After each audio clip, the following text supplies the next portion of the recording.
Hi, my name is Dawn. Welcome to my channel. Today we're going to show you how to make the fake cherry blossom right here. A lot of you seem to really like it. Thought it turned out pretty good. And but before we start, I just want to mention that I will be in Kentucky, Louisville, Kentucky, at a crafting event. It is hosted by Crystal at Glitz and Glue and Annie from Annie's Treasures, and I will be a guest designer. So I am so excited to be there. I'm so honored that they asked me to join them. I've never been to anything like that before, so it's going to be super fun. And I don't think it'll be too scary to show you guys in live how to make stuff. Hopefully it won't be too scary, but I'm not used to doing that. I'm used to being behind a camera, you know, by myself in this little shed. So but anyway, I am very excited. I just wanted to announce that. I announced it on my social medias, and a lot of you probably already know. So they are selling. They didn't sell the tickets yet. They will be posting all that info soon. I'll link you in the comment section. I'll link you in the description box, Crystal's page on Facebook, where you can buy the tickets. And yeah, so it's going to be really, really fun and exciting. And that will be from July 16th to the 19th. So I will be there. If you want to meet me, I'm going to have so much fun meeting everybody. And Crystal and Annie, I can't wait to meet them. And I just wanted to mention that here before I start my video. So now we'll get started. So what you are going to need for this craft, you're going to need your Model Magic right here. You can use other foam clay, but you don't want it to be too sticky, so Model Magic is really good. You don't want to, so if you do have the other kind of clay that's stickier, maybe let it out, leave it out of the bag for a while to get a little less sticky. That might help. You're going to need your resin right here. Don't mind me, it's a little chilly today. If I sound like, I feel like my mouth is froze. For this, you also need ultra matte varnish. You can put any sheen you want, but I didn't want any shine on my chocolate, fake chocolate there. You need white and a yellow ochre right here. And pink, baby pink right here. I found that was the best pink for the inside here color. And burnt umber is for our chocolate brown fake chocolate color. You're going to need your fake nuts, which is corn cob bedding right here. And I use this for texture, but you can use a toothbrush or whatever you want to use for texture. See? And and the last, cornstarch. You need cornstarch as well. And the last thing I mentioned on my post, that you do not need a mold for this, which is awesome, but you do need a household item that most of us have, and it is a egg carton right here. We're going to use that. Okay, and a styrofoam ball, almost forgot, and a cherry. Now, if your cherries are plastic, you don't need a styrofoam ball. Just stick the whole cherry in it. I'll show you what I'm going to do anyway. So yeah. So if it's a foam cherry, it should take the styrofoam ball. If it's plastic cherry, just use your whole cherry. Okay. And you can buy. I just ordered a bunch from eBay. Actually, I hadn't ordered any for a few years actually, and I just need more. So eBay has had the styrofoam ones. I saw Amazon. Temu had some. Yeah, there's all kinds of places that sells them, but I just bought mine from eBay. Okay, so let's get started. So first we're going to take our Model Magic. And so here, what you're going to do is that you're going to add the corncob bedding into here. I already have a little bit in there, but I'm going to add a little more just to show you. And I'm just going to mix it in. It's going to fall, some are going to fall here and there, but you're going to mix it. So this is going to give your fake nut texture on your chocolate, because we know that the real ones have nuts. So I felt that this was the best way to do it. And we're going to add, that's all you do. You just add the corn cob in there and you mix it up.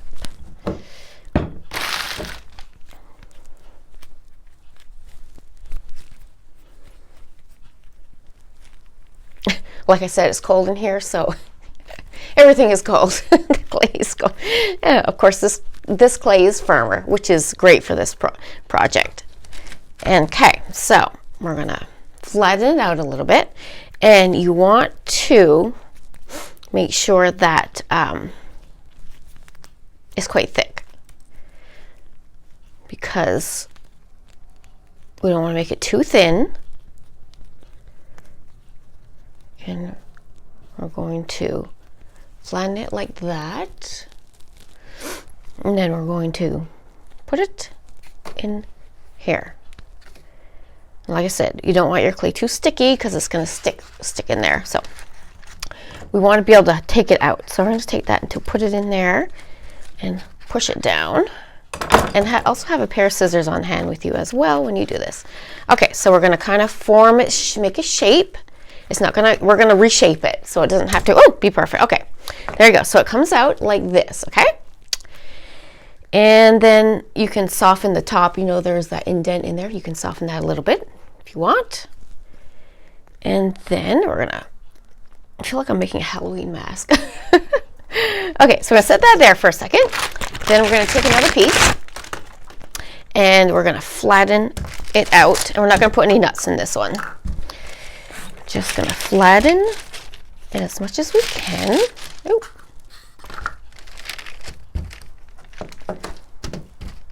I got an electric blanket here on my legs. It's keeping me nice and warm. And a heater. I was going to do my video in the house, but no, I can't. There's people in the house, and I don't want anyone to hear me talk. You know what I mean? I don't want no one to hear me talking while I'm doing a video. So I thought, no, I'm going to a shed. I'm gonna go in my shed and hope for the best. Okay. Here, that's okay. We're gonna flatten this out a little better here. There. Okay, let's flatten out a little more. There. Okay.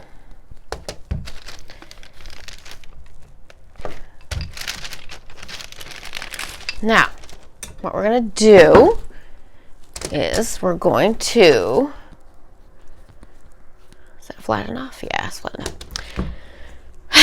Okay, so before we put that on top, we're going to cut some of that excess out. We're also going to cut a little hole here, opening where our, okay, so we cut like that, looks like a tent. And then we're going to stick it here. I'm going to roll this a little more flatter here. Okay, right. Now I'm going to stick it on here like this and flatten it out. Like I said, it looks like an igloo. It looks like an igloo. There we go. So basically just make an igloo. Okay, so we're going to blend it into the bottom. And then we're going to cut around it.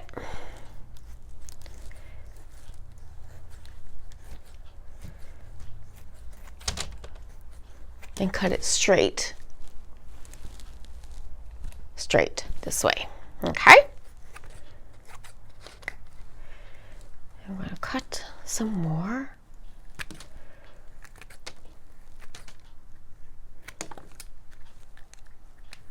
I'm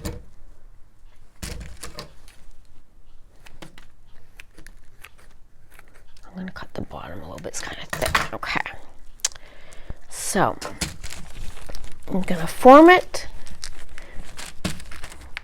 however you want, basically just to look like, symbolize a cherry blossom. I'm going to cut the sides quite a bit more actually.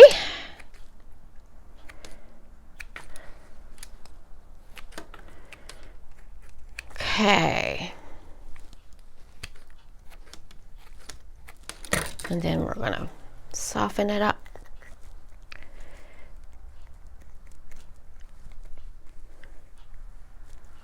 Mold it how you want it. Soften the edges. And okay, get rid of this mess here. Set that aside there. Okay, so now kind of shape it up how you want it, roughly. And then I am going to I'm going to cut the back a little more here. Okay.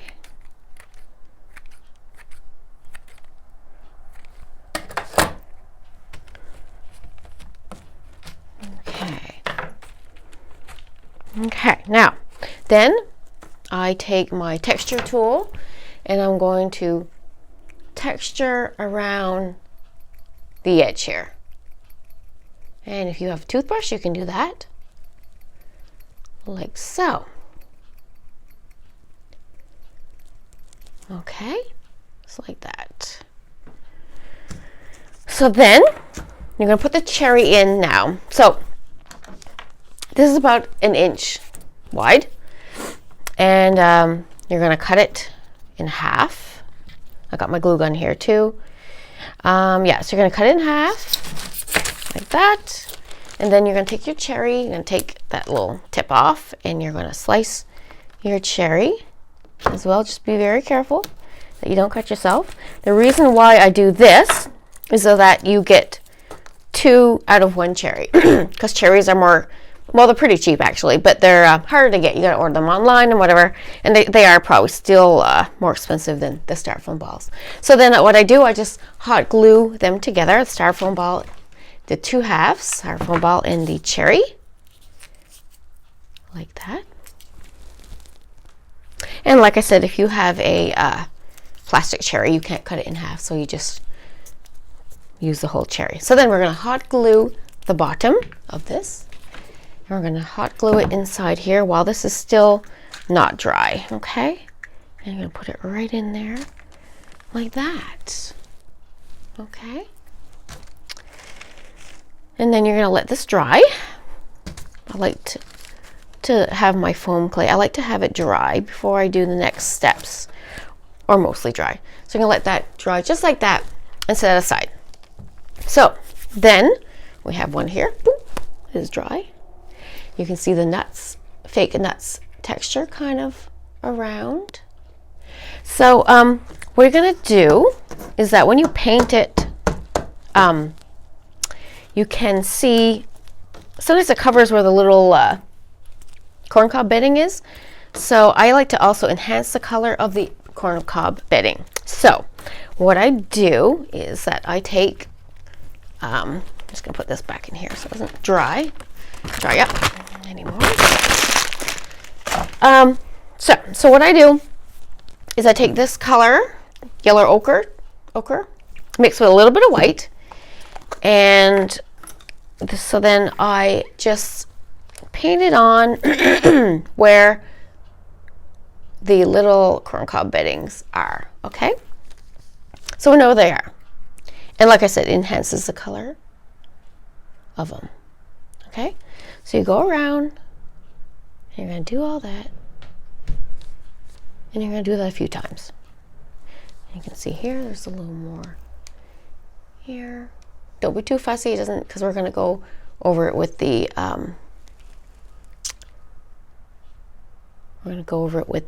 chocolate brown. So, okay, so we do that. Then we're going to take our burnt umber that we use for our chocolate right here, and we're going to paint. Now carefully paint the inside. You still want to paint inside because the insides we're using resin, thickened resin, but some of it's going to drip out, so you want to make sure that you do paint the inside edges right in there. And I'm fussy, so I probably did 4 coats maybe, I'm not sure. I think I might have done 4 coats. So then we're gonna paint, I'm not gonna paint the whole thing, but we're gonna show you.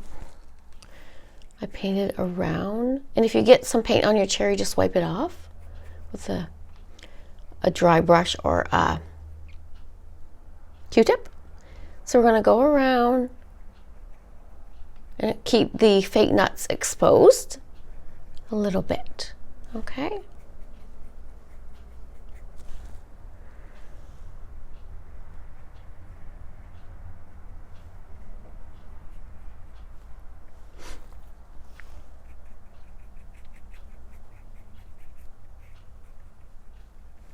Like I said, we're gonna go back and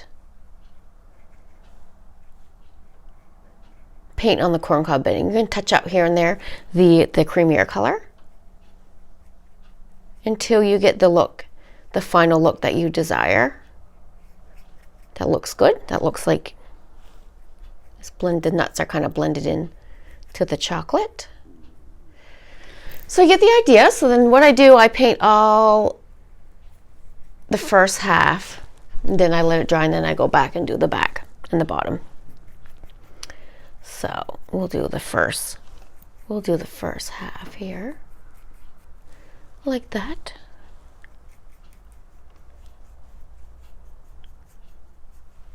And then we'll let it dry.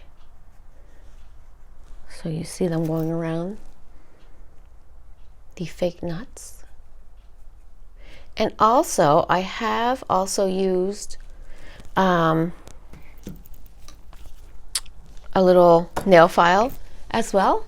Sometimes I went over a few and just filed the paint off the corncob bedding. You can do that as well. So, till you get the desired look that you're after, the final desired look. Just gonna dry my hands here quick. So once you do that, once all you're done painting, you do 1 or 2 coats of the varnish. Like I said, I didn't want any shine, so I went with the ultra matte varnish. And so this is one that's all painted. You can see the little, how the nuts, fake nuts, are a little bit exposed and blended in with the fake chocolate there. So then you are going to, yes, do a coat or 2 with this ultra matte. That's what I used.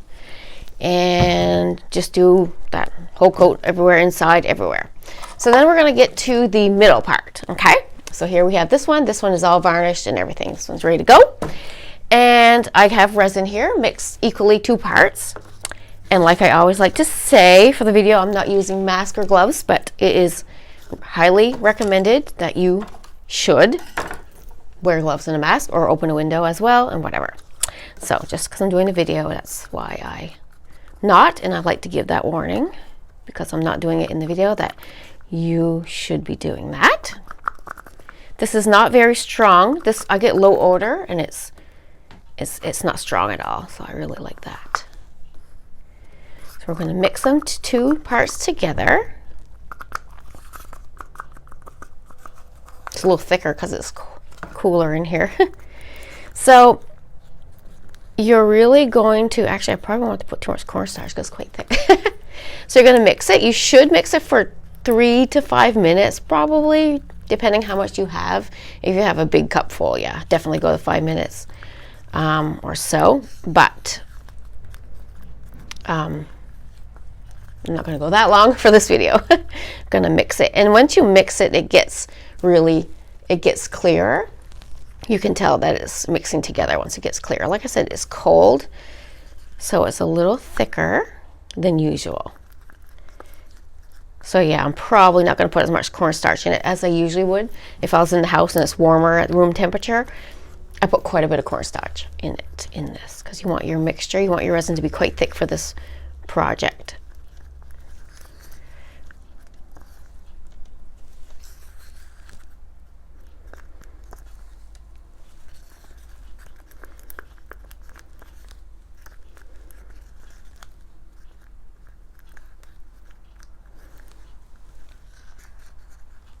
I suppose if you didn't want to use resin, you could use a clear glue. I haven't done it, but I suppose you could use a clear glue mixed with that pink and just let it sit in there could. It's an idea. And I don't know about thickening it. I probably could thicken it as well. But that's just if you want to leave it drying like that with the glue. You know what I mean? Anyway, okay. So we're gonna say this is mixed up. This is mixed up pretty good here. So then we're gonna add our pink. I got some pink paint right here, baby pink. And we're gonna mix it in there like that. This is just your craft paint. There are actual resin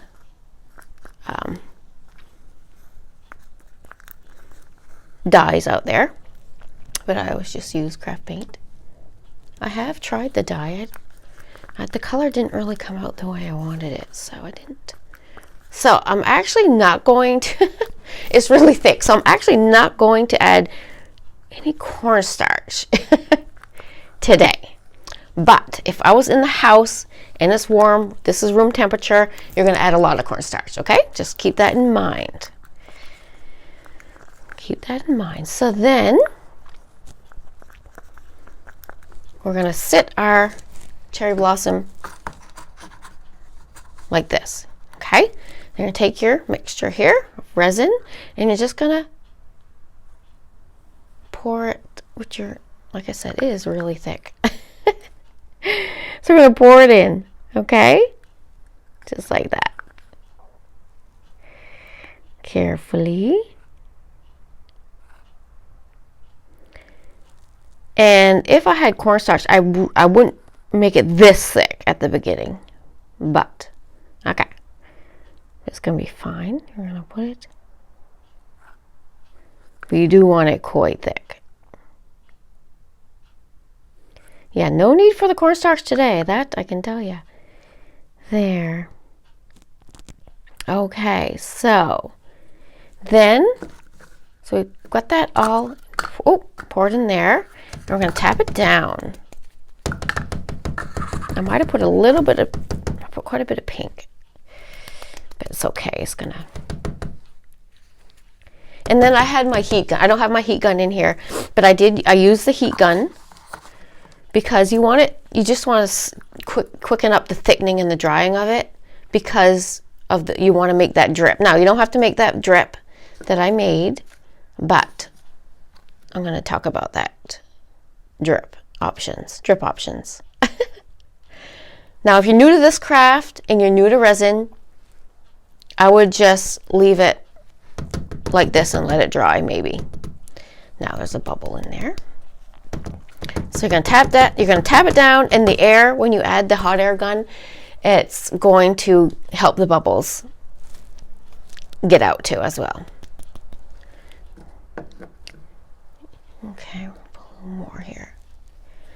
Okay, so there. Okay, so like I said, if you are new to this craft and new to resin and you don't want to mess too much with the drip because there's a little more work to it, you can just let it dry just like that if you want. Okay, so I'll tell you the part about the drip part. Okay, so what I do is that I take the heat gun. I don't have the heat gun in here. I take the heat gun, put it just to warm it up, dry it up a little bit, thicken it up, and then I let it set for, you're gonna let it set for half an hour or so or whatever. We're not gonna do that because that's gonna take too long for this video. So we just leave it like that for a little bit, and then what you're going to do is that it is actually naturally, there's a bubble there, it's actually naturally going to drip, right? When you tip it back, it's going to start to naturally drip as well. So you can just leave it like that if you want, but the thing is that you also don't want to let it drip too early because you don't want to make some holes. You don't want to make too many holes too deep into there, right? So, so if you do tip it and you notice that it's dripping too much, just take it back, tip it back, add a little more resin back in there and let it sit a little longer and then tip it. And also keep your resin out. I kept my resin out for 2 hours on hand. So if I wanted to touch up, if I thought that a little bit, maybe too much came out, I'll stick it back in there. But also for the drip, the actual drip, you're going to want to keep your resin. So what I did for the extra drip that it has right here is that as it was curing, as I was happy how the way it was curing inside there, because it's naturally going to drip. A real one would drip, you know. It's not going to stay up there high up, so it would naturally drip. What I did, I took my resin and then I tapped it a little bit. I just tapped a little bit here, and then it naturally dripped down there. So that's how I did that. So it's kind of a process, you know, but like I said, if you just want to let it sit like this, leave it like this, that is perfectly fine. You can do that. You can see it's a cherry blossom, fake cherry blossom.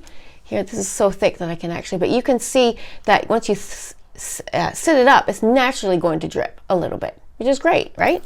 But if you want the extra drip, like I said, you just take your remaining resin and just put a little dab and touch there, and it's going to drip down there. Okay, so anyhow, this is how I made it. I hope you enjoyed this video, which is great. You don't need a mold, so it's awesome. So I hope you have a great day. I love you all, and please share, like, and subscribe, and I'll see you next time. Bye-bye.